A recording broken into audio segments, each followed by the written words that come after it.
नमस्कार दोस्तों, आप सभी व्यूअर्स का मैं एक बार फिर से अपने आज के वीडियो में आप सभी का स्वागत करता हूं।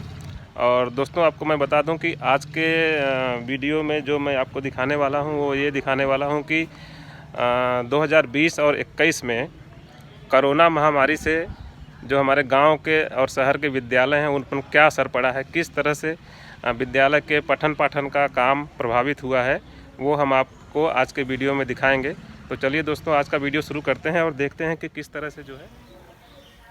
दोस्तों, आज का जो दिन है, आज जो है 13 तारीख और जुलाई का महीना है 2021। और जैसा कि हम सभी जानते हैं कि 2020 मार्च से ही हमारे यहाँ इंडिया में कोरोना महामारी का आगमन हुआ और बहुत बुरी तरह से पूरे सामाजिक कार्य काम और सभी चीज़ों को प्रभावित किया कोरोना ने। और बहुत तेज़ी से, बहुत ही खतरनाक रूप से विद्यालयों को भी प्रभावित किया कोरोना ने। और आज मैं एक गांव के विद्यालय के पास हूँ। आप देख पा रहे होंगे, यहाँ पे लिखा हुआ है शिक्षार्थ आइए और सेवार्थ जाइए। यहाँ पे पठन पाठन का काम होता है। बच्चे यहाँ पे आते हैं, पढ़ते लिखते हैं और अपने जीवन की शुरुआत करते हैं। यहाँ पे विद्यार्थियों के बच्चों को शिक्षा देकर के जो है उनके जीवन को समृद्ध बनाने के लिए, संघर्षशील और शिक्षित बनाने के लिए यहाँ पे कार्य किया जाता है। दोस्तों, शिक्षा जो है वो हमारे आपके जीवन में, हमारे बच्चों के जीवन में कितना महत्वपूर्ण है ये हम और आप सभी जानते हैं। क्योंकि बच्चों के चरित्र का, बच्चों के विकास का जो है, मानसिक विकास का जो नींव पड़ती है वो इन्हीं गांव के प्राइमरी विद्यालयों में पड़ती है। और आप सोच सकते हैं कि अगर यहाँ पे पढ़ाई लिखाई न हो तो बच्चों का जो नींव होती है पढ़ाई लिखाई का, जो उनके जीवन का शुरुआत, जो आधारशिला होती है, वो प्रभावित हो सकती है। और इस समय सभी विद्यालय जो है कोरोना की वजह से लगभग 1.5 साल से बंद पड़े हैं। वहाँ पे कोई पठन पाठन का कार्य नहीं हो पा रहा है, क्योंकि कोरोना एक ऐसी बीमारी है, हम आप सभी जानते हैं कि वह जहाँ पे अगर अधिक लोग इकट्ठा होते हैं, तो वहाँ पे कोरोना के फैलने का। तो दोस्तों, हम बात कर रहे थे कि किस तरह से विद्यालयों के पठन पाठन को कोरोना ने एकदम से अपाहिज बना दिया है। एकदम से देखिए, ये विद्यालय प्राइमरी स्कूल है, पूरा सुनसान पड़ा हुआ है। अगर ये विद्यालय बच्चों से भरा रहता तो कितना जो है खूबसूरत लगता। कितना सुनसान वीरान सा ये विद्यालय लग रहा है, क्योंकि ये विद्यालय लगभग जो है 1.5 साल से बंद चल रहे हैं। ऐसे ही पूरा देश के विद्यालयों का हाल है। अब आप समझ सकते हैं कि अगर पठन पाठन का काम पूरी तरह से बंद हो जाए तो जो बच्चों का भविष्य है उस पर कितना असर पड़ सकता है।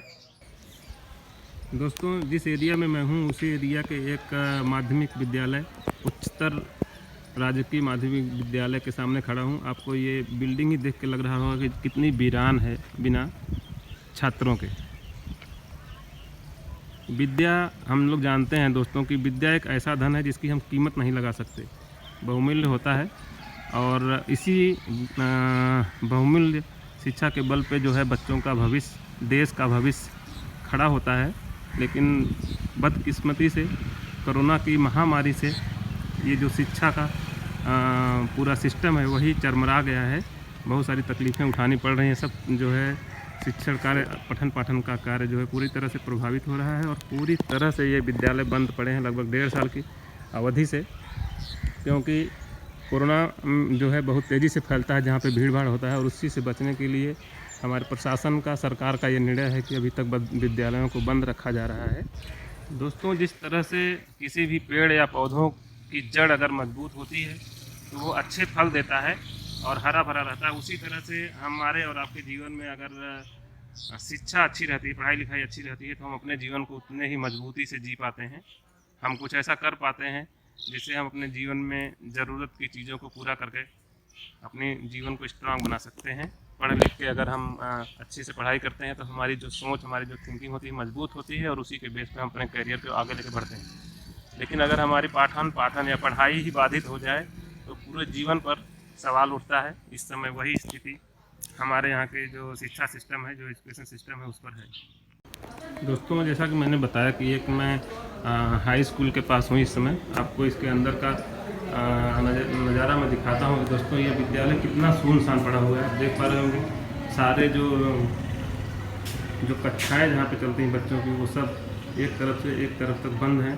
एक भी स्टूडेंट यहाँ पे दिखाई नहीं दे रहा है। पूरा सुनसान, पूरा विद्यालय जो है बंद पड़ा हुआ है। आप सोच सकते हैं दोस्तों कि यहाँ पे अगर स्टूडेंट्स होते, छात्र छात्राएं होते, तो ये विद्यालय का प्रांगण जो है वो कितना चहल पहल भरा खूबसूरत होता और बच्चों को यहाँ पे शिक्षा मिल रही होती। लेकिन दुर्भाग्य कि कोरोना ने इस हद तक जो है प्रभावित किया है इस सिस्टम को या हमारे जीवन को कि हम कहीं पे चलने फिरने के लिए भी अब सोच समझ के ही आगे बढ़ते हैं। आप देख पा रहे हो कि पूरा विद्यालय जो है एकदम से सुनसान पड़ा है और कोई भी एक्टिविटी, कोई भी क्रियाकलाप यहाँ पे नहीं हो पा रहा है। दोस्तों, हम सभी जानते हैं कि विद्या जो है, शिक्षा हमारे बच्चों के लिए बहुत ही ज़रूरी होती है। इसीलिए जो है हर पेरेंट्स, हर गार्जियन ये सोचता है कि भले हम जो है एक अपना खाना पीना हम कम खाएं, एक टाइम का हम खाना ना खाएं, लेकिन हमारे बच्चे जो है उनको अच्छी से अच्छी शिक्षा मिल सके। इसीलिए हर गार्जियन जो है अपने बच्चों को अच्छे से अच्छे स्कूल में जो है एडमिशन दिलाता है, खर्च उठाता है उसका कि हमारा बच्चा पढ़ लिख जाएगा तो अपने जीवन में जो है आगे परेशानियों का सामना उसे नहीं करना पड़ेगा, अच्छी खासी कमाई करेगा ताकि वो जी सके। लेकिन ज़रा सोचिए दोस्तों कि अगर विद्यालय ही बंद पड़ जाए किसी भी कारणवश से, तो गार्जियन क्या करे, कैसे अपने बच्चों को पढ़ाए लिखाए, कैसे उनको उनके कैरियर को जो है दिशा दे कि उनकी जो आगे की लाइफ, आगे का जीवन हो वो सुरक्षित हो, मजबूत हो और ताकि वो जो है आगे के अपने जीवन में परेशान ना हो। दोस्तों, जिस विद्यालय में हम हैं उस विद्यालय में अभी कुछ टीचर्स और कुछ स्टूडेंट भी आए हुए हैं।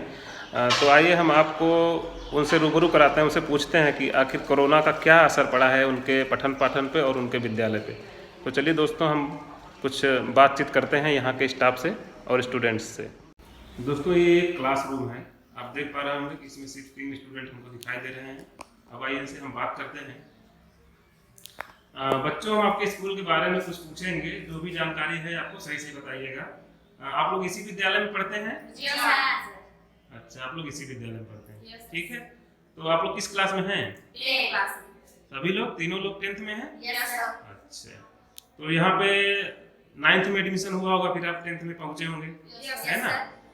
तो मैं ये पूछना चाहता हूँ कि कोरोना फैला हुआ है, सबको मालूम है?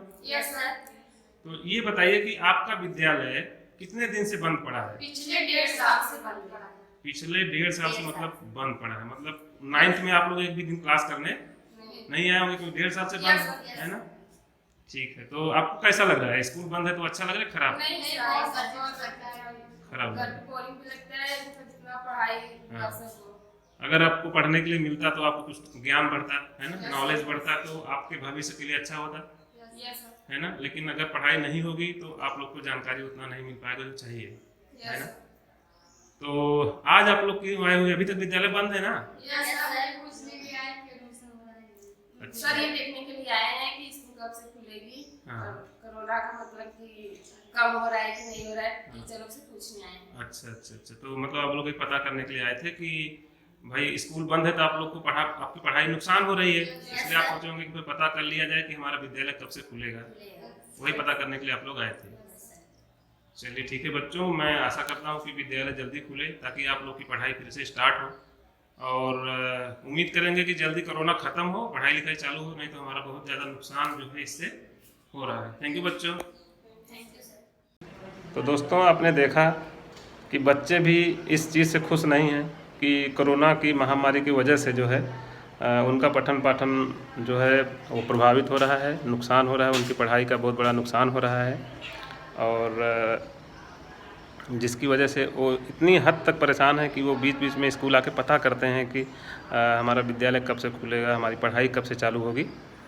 तो बहुत ही नुकसान कोरोना ने किया है, बहुत ही बुरी तरह से हमारी जो शिक्षा सिस्टम है उसको प्रभावित किया है अभी तक 1.5 साल। तो दोस्तों, हम सभी जो है इस महामारी से प्रभावित हुए हैं, सिर्फ बच्चे ही नहीं, बिजनेसमैन, नौकरीशुदा लोग, किसान, हर कोई जो है इस महामारी से बहुत बुरी तरह प्रभावित हुआ है। पूरा विश्व जो है इससे परेशान हुआ है, और अब धीरे धीरे जो है हम इस महामारी से ओवरकम कर रहे हैं, ऊपर आ पा रहे हैं, और अब जो है सिचुएशन थोड़ी थोड़ी नॉर्मल हो रही है। लोग घरों से निकलना शुरू कर रहे हैं, अपने कामकाज को स्टार्ट कर रहे हैं, नहीं तो पूरा जीवन ही घरों में ठप हो गया था। घर में भी लोग सुरक्षित अपने आप को महसूस नहीं कर पा रहे थे, क्योंकि जो कोरोना की दूसरी लहर थी उसमें बहुत सारी परेशानियां जो है लोगों ने अपने अपने स्तर पे उठाई।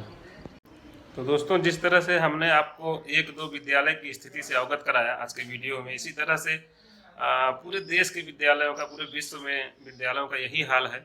लेकिन अब धीरे धीरे हालत सुधर रही है और हम उम्मीद करते हैं कि अब सिचुएशन जो है जल्दी से सुधरे, क्योंकि अभी जो है स्वास्थ्य विभाग में जो है इसका वैक्सीन भी आ गया है। बहुत तेज़ी से वैक्सीनेशन का प्रोग्राम भी चल रहा है और वैक्सीनेशन का प्रोग्राम मुझे लगता है कि ख़त्म होने पर जो है बच्चों को यहाँ पे फिर से अपने विद्यालय में आने का मौका मिलेगा। पठन पाठन का कार्य जो है फिर से सुचारू रूप से चलेगा। उम्मीद यही करते हैं कि ये महामारी जो है जल्दी से ख़त्म हो, ताकि हमारा जीवन फिर से अपने लाइन पे आए और हम अपने काम, स्टूडेंट्स अपनी पढ़ाई लिखाई, लोग अपने काम, किसान अपनी खेती बाड़ी, और सब कोई जो है अपना अपना काम अपने तरीके से हंसी खुशी कर पाए। दोस्तों, हम जानते हैं कि सिर्फ विद्यालय ही नहीं, हर चीज़ पे जो है कोरोना ने अपना असर डाला है। और सिर्फ विद्यालय ही नहीं, हर जगह पर गैदरिंग को रोका गया, कि सूचनाएं दी गई, समझाया गया, बताया गया कि आप जो है अपने घरों में रहें, स्वस्थ रहें, सुरक्षित रहें, इकट्ठा ना हो, क्योंकि ये जो कोरोना महामारी है, इसका जो वायरस है वो बहुत तेज़ी से हवा के द्वारा फैलता है और एक दूसरे के पास आने पे संक्रमण की संभावना बहुत तेज़ी से बढ़ जाती है। इसलिए सिर्फ विद्यालय ही नहीं, कहीं पर भी गैदरिंग करने से, ज़्यादा संख्या में इकट्ठा होने से मना किया गया। गाइडलाइन दी गई स्वास्थ्य कर्मियों द्वारा, ये न्यूज़ जो है दूर दूर तक लोगों तक पहुंचाया गया कि आप इकट्ठा ना हों, और कुछ नियम बताए गए कि अगर आप इन चीज़ों को फॉलो करते हैं तो आप जो है कोरोना से बच सकते हैं। दोस्तों, हम सभी जानते हैं कि कोरोना जो है ये एक विषाणु जनित, वायरस जनित जो है ये बीमारी थी, महामारी, और ये वायरस से होती है। और अगर हम अपने आप को जो है स्वस्थ रखें, अपने आसपास के माहौल को साफ़ सुथरा रखें, तो हम इस बीमारी से बचने में जो है कामयाब हो सकते हैं। तो इससे बचने के लिए, क्योंकि ये जो है वायरस से होता है, इसलिए वायरस का हमारे पास कोई भी ट्रीटमेंट, कोई भी दवा नहीं होता है। इससे साफ़ सफाई से हम निजात पा सकते हैं। इसीलिए कोरोना की गाइडलाइन में ये बताया गया कि अपने हाथ को बार बार साफ़ रखें और मास्क का उपयोग करें, हैंड सैनिटाइज़र का इस्तेमाल करें बार बार, ताकि आप जो है इस वायरल के इन्फेक्शन से, इस वायरस के इन्फेक्शन से अपने आप को बचा सकें। दोस्तों, क्योंकि कोरोना एक महामारी के रूप में हमारे यहाँ फैली, तो सरकार ने जो उससे बचने के लिए तमाम जो कार्य करना चाहिए वो कार्य किया। उसी के संदर्भ में आप देख पा रहे होंगे कि हर स्कूल पे, हर जगह पे जो है इस तरह से पोस्टर बना के लगाए गए कि क्या करने से हम जो है अपने आप को कोरोना से बचा सकते हैं। तो इस पोस्टर में आप देख पा रहे होंगे कि क्या सावधानियां अपनाएं ताकि हम इस वायरस के इन्फेक्शन से बच सकें। जिसमें आपने देखा होगा कि इसमें बताया गया है कि अपने हाथ को जो है बार बार धोएं साबुन से, और सैनिटाइज़र का, हैंड सैनिटाइज़र का इस्तेमाल करें, और गैदरिंग ना करें, भीड़ ना इकट्ठा करें, एक दूसरे से जो है कम से कम 1 मीटर की दूरी बना के रखें। और इन सारी चीज़ों को अगर हम करते हैं तो हम अपने आप को कोरोना जैसी बीमारी से बचा सकते हैं। इस तरह का तमाम जो है तमाम तरह के काम करके लोगों को जागरूक करने के लिए स्वास्थ्य विभाग ने हमारे यहाँ ये प्रयास किए। और अब जो है लगभग 1.5 साल की अथक परिश्रम के बाद जो है हम लोगों को कोरोना की वैक्सीन मिल पाई, और एक मिशन के तहत हमारे यहाँ जो है इसका टीकाकरण मुफ्त में हो रहा है, जिसका पोस्टर आप यहाँ पे देख पा रहे होंगे, जिसमें बताया गया है कि मुफ्त में टीका लगवा के कोरोना को हम हरा सकते हैं। और ये इस टीकाकरण के माध्यम से हर घर, हर गांव में जो है इसमें टीकाकरण चल रहा है, ताकि सभी लोगों को टीका लग सके और उसके बाद निर्भीक, निडर होकर लोग अपना काम कर सकें। तो दोस्तों, कोरोना जैसी ऐसी तमाम इन्फेक्शन ऐसे होते हैं जिनको जो है हम अगर साफ़ सफाई से रहें तो अपने आप को सुरक्षित रख सकते हैं। तो यही उम्मीद और आशा करूंगा दोस्तों कि आप अपने आसपास, अपने घर के आसपास, अपने शहर के आसपास अधिक से अधिक कोशिश करेंगे कि सब जो है सफाई साफ़ सुथरा बना के रखें, अपने घर को, अपने गांव को स्वस्थ, साफ़ और साफ रखने में मदद करें। अपने आसपास जो है गंदगी, कूड़ा न इकट्ठा होने दें। अपने आप की सफाई, अपने गांव की सफाई, अपने शहर की सफाई में अपना योगदान दें, ताकि हम जो है इस तरह की बीमारियों से अपने आप को, अपने परिवार को, अपने शहर, गांव और अपने देश को बचा सकें। क्योंकि प्रकृति में कोरोना जैसे तमाम वायरस अभी भी हैं।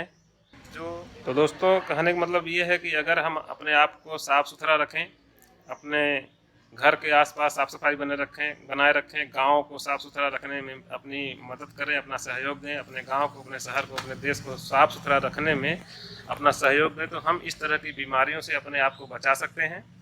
तो दोस्तों, इसी उम्मीद के साथ कि हम साफ़ सफाई का विशेष ध्यान रखते हुए अपने आप को कोरोना जैसी बीमारियों से बचाएंगे।